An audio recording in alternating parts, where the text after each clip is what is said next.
Hey guys, it's Design Lauren. Hope y'all are doing well. I just wanted to give you a little precursor for what you can expect in this video that I'm currently editing.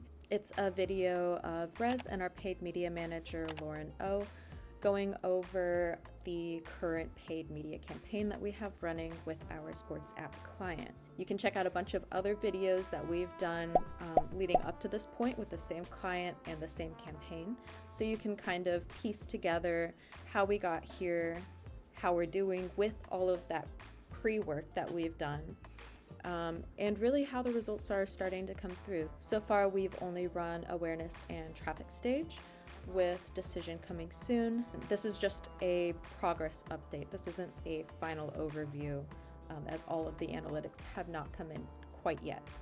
So with that, have fun. Hope you learned something, and I'll see you later. All right, so far. So this is still kind of like in a draft position, considering we still have other campaigns in platform and running. But so far we've hit around 7 million impressions. 1 or almost 2 million of that is from our main English-speaking high-income countries in North America and UK for awareness. We've spent around 1,300, and with it being a awareness campaign, it's actually optimized for reach, but we did get a decent amount of link clicks, 0.8% click-through rate. In terms of the best performing based on impressions and link clicks, the North America market, sorry, it was definitely the desk-bound persona. As with the previous campaign, because we have the 2 interest-based personas as ad sets, I also include an Advantage Plus ad set, which basically is like the catch-all bucket. So anybody that would technically be either or a desk-bound millennial or a burnt-out mum, but for whatever reason isn't picked up on the interest parameters that were set for the specific persona themselves, they still are captured in the Advantage Plus bucket that is like an AI optimized ad set that Meta does itself. So in that vein, the desk-bound and Advantage Plus persona performed pretty similarly for the UK market, and for the rest of the world or worldwide, it was definitely the Advantage Plus that kind of scooped up the most impressions and link clicks. No, could you remind the team what Advantage Plus is defined as? Advantage Plus is like it will take suggestion of what you think your audience is based on what you're trying to achieve. So in this case, for awareness, we're trying to reach as many interested people or people that will resonate with the brand as possible. So it'll take suggestions of like the desk-bound interests, as well as like burnt out moms. But essentially, if it starts to show the ads to anybody outside of that that are engaging with the brand, either through watching the videos for a really long time, commenting, clicking on the ad, it will expand the horizons outside of what our suggestions are. So I would frame it more as like a one-size-fits-all bucket, whereas the 2 personas that we have are very specific and niched. In terms of reach, so 7 million impressions basically turns into about 4 million people, unique people reached at a very efficient CPM. So this is how much it costs to reach 1,000 people. We had over 2,000 engagements, which I'll speak about on the next slide. And yeah, so this time, if we remember from the last campaign that we did, we essentially ended up with a more older audience that was engaging with our ads. This time around, we've had a newer segment, so we've pushed ourselves a little bit lower down into the 35 plus, which was something that I really wanted to do just so we could get a broader audience, especially for our top of the funnel campaigns. And overall, for the awareness campaign, the Desperate Millennial ads and ad sets have really converted. So just on post engagement, so the 200,000 engagements is kind of comprised of everything on the right hand side. So there's the shares, reactions, saves, comments, at least 3-second video plays, photo views, link clicks, clicking on the profile, following the Instagram account or the Facebook page, hashtag clicks, and poll sticker clicks and location clicks are also included in the engagement, but it's not anything relevant to our ads. One thing to point out this time, last time we saw the static perform really well, or almost outperform video. This time, I would say it's a little bit more of an equal split, with the static carousels performing really well. Across the board, the hit the undo button ad and the 3 stretches were the best ads in terms of reach. I think I'm hypothesizing here. I think one of the reasons why that is because this time around, our video ads were really narrative driven ads, whereas before they were more Guardier talking about the challenge. These ads were more real life scenarios. And obviously, as we know, there was a lot more production element that was in these were like, you could easily put these on TV and run those as TV commercials. So I think one of the reasons why, again, just hypothesizing, is probably because, we used far more of a narrative-based structure, which could be a nice little setup for future campaigns as well. Yeah, overall, I think the most interesting, I can pause to read here, but I think the most interesting thing, especially from my side where I set up everything in terms of like where specifically we're targeting, who we're targeting, all of that kind of stuff. I think the very interesting thing to see is how similar and dissimilar the best performing creators are across the world.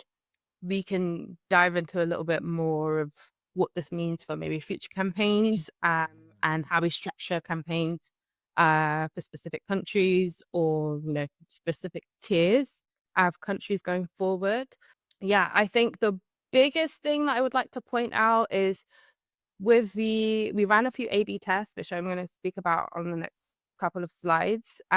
Because of budget, I only tested in the US market, and then whatever the winners were from those 2 A/B tests would then be pushed out to the other countries and the rest of the world.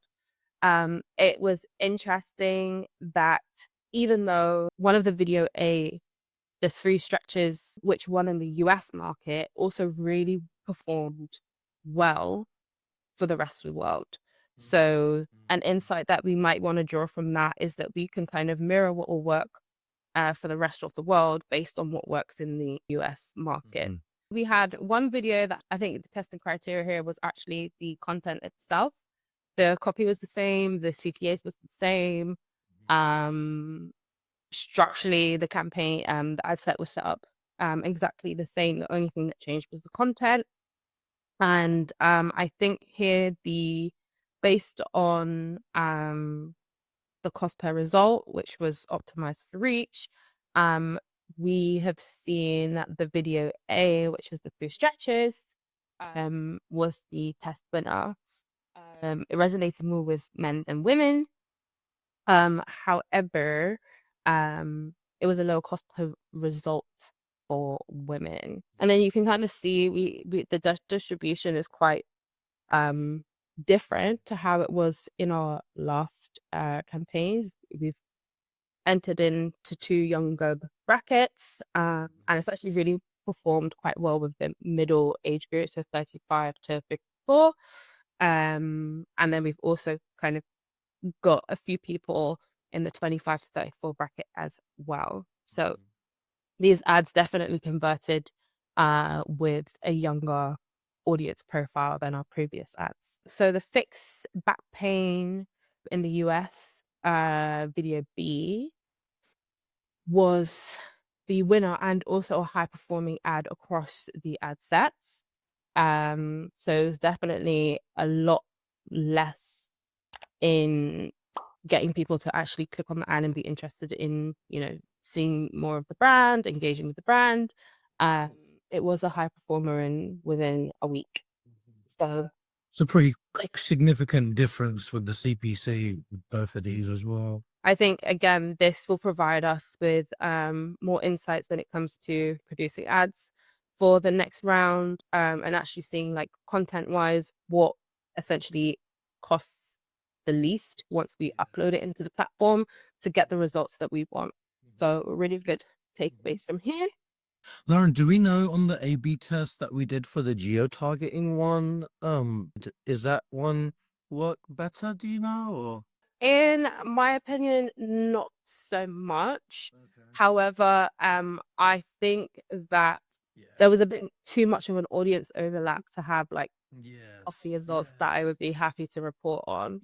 And in theory, it works as a test, but in actuality, there was just too much of an overlap with who the ad was already being served to, in the US markets anyway. Yeah, that makes sense. Yeah, that was kind of like a spontaneous decision that I made, actually, just because, when we were doing the voiceover, I thought it could be a cool little thing, but that's good to know. On that point, I'm not sure how I would feel about it, but for the next sets of campaigns, they're kind of structured with English speaking, high income, non-English speaking, but still high income. So think of places like Germany or France, that would be able to afford a subscription, but English isn't necessarily their first language, but they would generally understand English.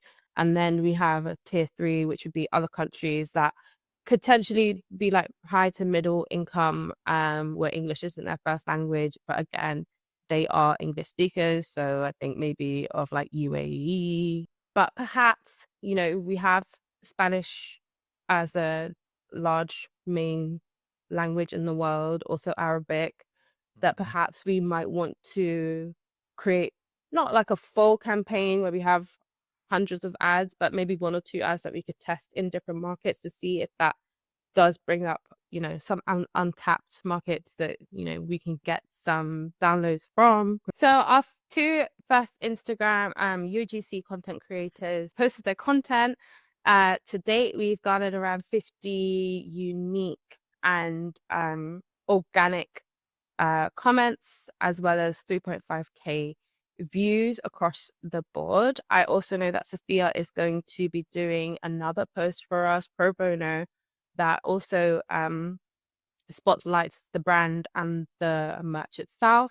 And then we also have 2 other creators that are just finalizing the description that they're going to post with their videos. And that will be ready to deploy at the end of this week. So I'll have more to add on there. For the influencer campaign, this has been a slower rollout. I did really want to test how well this works in terms of downloads. So this is going to be constantly rolling until the end of October. And then we can go into Google. So Google, we have run some display ads across Gmail, YouTube, and across the Google network. All in all, we've got 150k impressions with a 2.62 click-through rate, with around 400 clicks. So I would definitely say for an awareness campaign, we have, added on to what we've done over Meta with building visibility and pushing new people into the ecosystem. And it kind of just works in tandem, having the brand across multiple platforms and generating engagement. Yeah, I would also say for these ads, especially compared to last time, there is a significant increase in the amount of engagement in these ads, even though they're only pushed for awareness, which is a good sign that the ads are resonating with the audiences that are seeing them. All right, and then Apple search ads. So this is something that I've been testing in the background. Week to week, I've had a look at how it's performed, because this is kind of similar to when we first started our first Meta campaign. when the platform doesn't really have much to go off. In the beginning, the campaign will seem pretty expensive, but as we refine and optimize, it will find the correct people to present the ad to, as well as optimizations that I can make in the back end, based on what's performing well and what's not performing well. One key takeaway over the last 2 weeks while it's been running is that the efficiency has definitely improved. Installs have gone up, and the cost per tap has gone down about 60 cents per tap, as well as the number of taps that we're getting has gone up. I would like to see how well this works in tandem with the conversion campaign, because from the ad viewers' point of view, they might see something on Google, or they might see something in their Gmail, or they see something on Meta.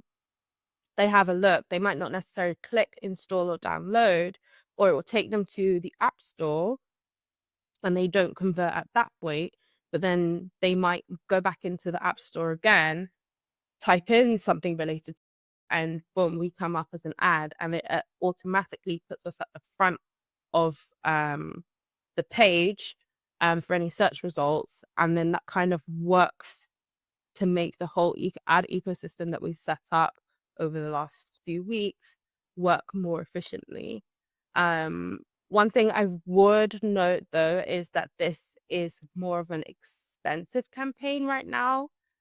So I have paused it to make any refinements to see if by next week we can push that cost per tap down. But I'll keep everybody updated on how we'll run with search ads. If there's additional budget left over, and I do decide to to park this for another time, or do more research into how to make the cost per tap go around the $1 mark is what I would like. The budget will just be reallocated either into YouTube or Meta. And then, so this is still, very fresh data. So take all of this with a pinch of salt. But for the traffic campaign, we have reached 700,000 impressions and 400,000 reach. For our tier 1 countries, so this is the high income English speaking countries, it's around 250k impressions and 130k unique users that we've reached. We've had 46,531 landing page views. And the best performing persona, funnily enough, is burnt out mum. So we've done a bit of a switch here for the awareness and the traffic campaigns. And based on that, the best performing ad creative has definitely been the 7 days of mum stretches. However, this ad creative best performing thing I would take with more of a pinch of salt right now, because the campaign is still in its early stages. So that definitely might change. That's kind of where we're at so far. Does anybody have any questions? I think that just to call out a few kind of notable points, just kind of wrapping it all up together, I think there's a few significant things here. Number one, if I recall correctly, our last awareness campaign resulted in just over 2 million impressions. So we have 5 million more impressions that we've gotten this time around. Also, it's very significant, again, just going back to the top, that for an awareness campaign to get 3,000 clicks, that is unreal, actually, because as Lauren emphasized, the campaign awareness is not optimized for link click. So that means that the creative is really hitting the mark, which is getting people with intrigue and leading them to click more. I think also we picked a really strong testing group, burnt out mums and the discount millennials, for us to kind of create unique messaging across them. And as we can see, at least it's not final, but burnt out mums seems to be leading the way. And then, as Lauren also mentioned, we've untapped or unlocked a few other key audiences that we previously did not have. So obviously the campaign is still running, but based on the current metrics, I think Lauren and I, and plus the extended team, would say that this campaign is performing pretty exceptionally right now, which is great. So we'll see how it runs as we launch the decision stage ads and all of that stuff. But overall, from our side, at least we're happy with it, and hopefully you guys are as well.